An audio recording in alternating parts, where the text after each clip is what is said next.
नमस्कार मु विश्वनाथ आपण मानकर प्रिय चैनल पैशन ऑफ गार्डनिंग को आपण मानकु स्वागत जनाउछि। देखंतु आमर गुआ चारा किपरि ग्लास रे लगिया जाइछि।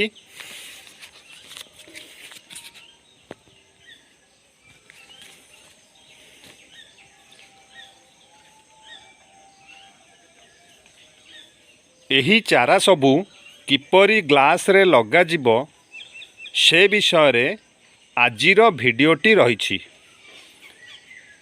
भिडियोटी आरंभ करिया पूर्वरु आपण माने मो चैनल टी को सब्सक्राइब करी भिडियोटी को आरंभरु शेष पर्यंत देखंतु, ताहेले समस्त विवरणी सठिक भावरे पाई परिबे।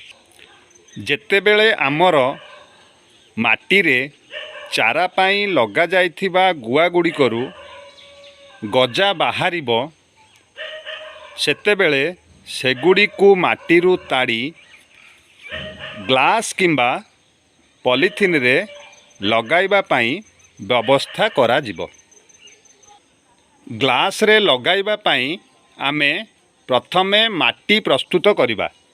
आमर 25 भाग पुरुणा गोबर खत, 25 भाग नई बाली एवं 50 भाग साधारण माटी नहीं ताकू भल भावरे मिसाइबा।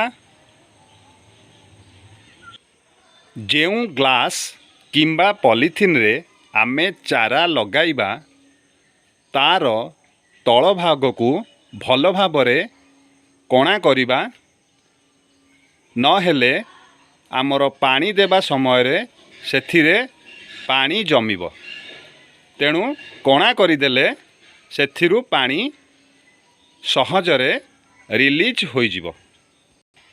प्रथमे ग्लास किंबा पॉलिथिन रे अधारु अधिक पर्यंत आमे माटी भर्ती करिबा।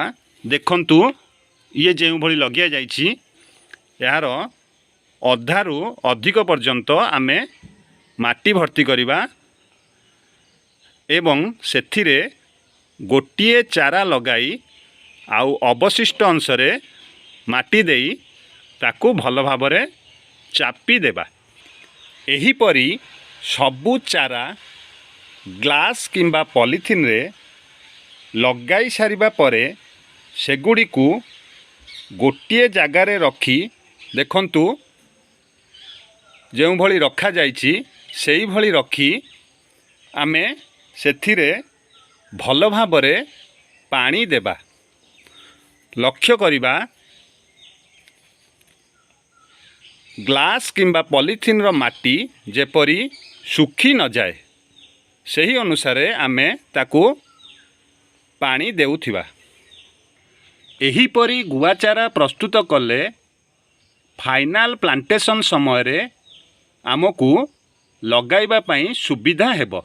जेतेबेले लगाइबे ग्लास टी को चिरी आमर लगाइबे, फलरे तार रूट कौनसी नष्ट हेबार भय नथिबो। देखंतु मोर किछि आगुआ लगिया जाइथिबा गुआ चारा बड़ बड़ होई गलानी। एगुड़िक प्राय फाइनल प्लांटेशन पाई आमर प्रस्तुत होई गलानी।